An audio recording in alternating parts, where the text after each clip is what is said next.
The desert does not warn you before it decides to take something. It only waits. The wind had stopped moving. That was the first sign. Eliza's heart felt it before she understood it. The sudden silence, heavy and watchful, like the land itself had leaned closer to listen to her breathing.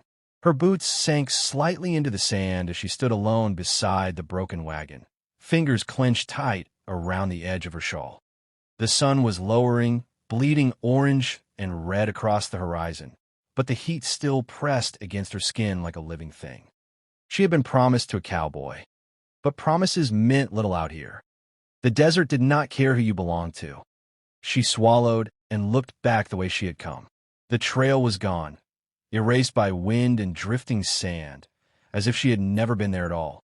Her father's wagon lay tilted at an angle behind her, one wheel cracked clean through. The horses had bolted hours ago, vanishing into the empty distance. She was alone. Eliza closed her eyes for just a moment, steadying her breath. "He'll come," she told herself. He promised. But the desert was patient, and it had already started to circle her. Miles away, beneath the same dying sun, Caleb Rourke reined his horse to a halt. He did not move at first. He did not speak. He simply looked. The land stretched endlessly in front of him, dry, cruel, beautiful in the way only something dangerous could be. His hat cast a long shadow across his face, hiding eyes that had learned long ago how to read trouble written in dust and sky. Something was wrong. Caleb felt it deep in his chest, the way a man feels a storm before it breaks. He leaned down from the saddle, gloved fingers brushing the ground. Fresh drag marks, a broken piece of wood half buried by sand. A wagon. His jaw tightened. "Eliza," he muttered. He kicked his horse forward. Eliza's lips were cracked by the time night came.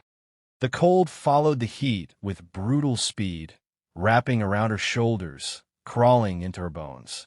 She crouched near the wagon, pulling her shawl tighter, eyes fixed on the darkening horizon.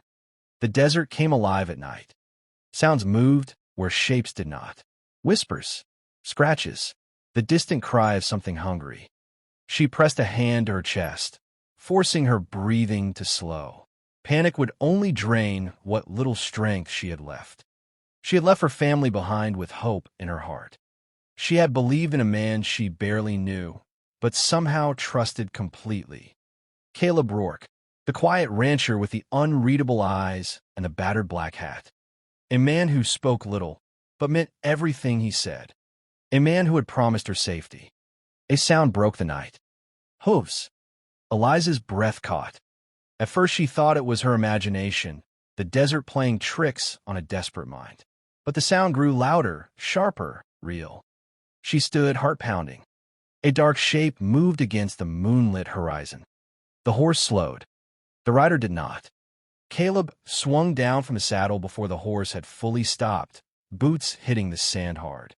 His eyes locked on her instantly, sharp and fierce, scanning her from head to toe, as if counting every breath she was still taking. "You hurt?" he asked.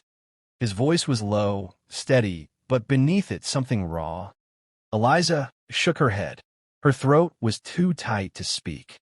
For a moment, he simply stood there.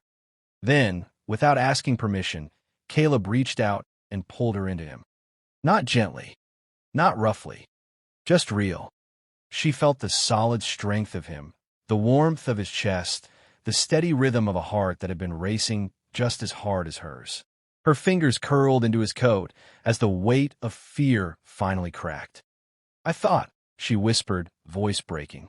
"I thought the desert." "It won't take you," he said firmly. "Not while I'm breathing." He pulled back slightly, lifting her chin so she had to meet his eyes. The moonlight revealed a softness there he rarely allowed anyone to see.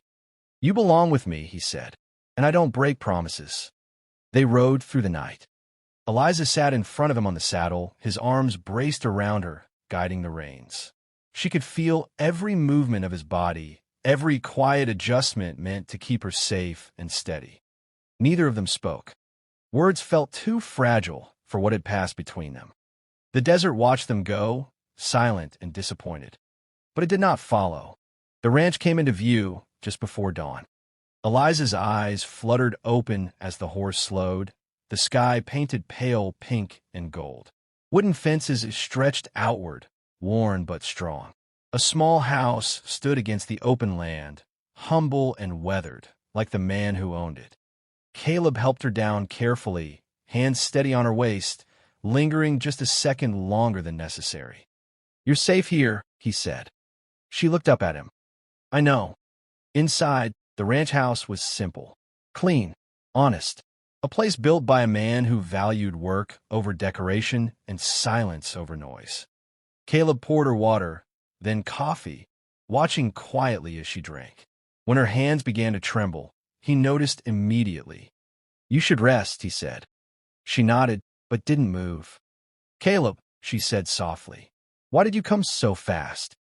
He leaned against the table, hat still on, eyes lowered. "Because," he said after a moment, "I knew if I didn't, I'd never forgive myself." The words hung heavy between them. Eliza stood and stepped closer. "And if the desert had taken me?" she asked. His jaw tightened. "Then it would have had to take me too." She reached out, resting her hand against his chest. That was when everything changed. Not in a rush, not in fire, but in something deeper, something that would last. Days passed. Eliza learned the rhythms of the ranch, the early mornings, the quiet evenings, the way Caleb watched the horizon like it might speak back to him. He taught her how to ride, how to read the land, how to listen to silence. Their love grew slowly like something earned. No grand speeches, no sudden kisses, just trust. One evening, as the sun sank low and the desert glowed gold, Caleb stood beside her at the fence. "The desert tried to claim you," he said quietly, "but it didn't know who you belonged to." She smiled. "And who is that?"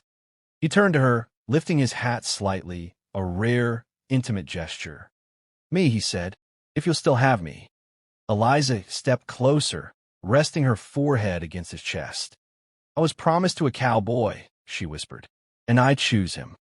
The desert watched, and this time, it let them be.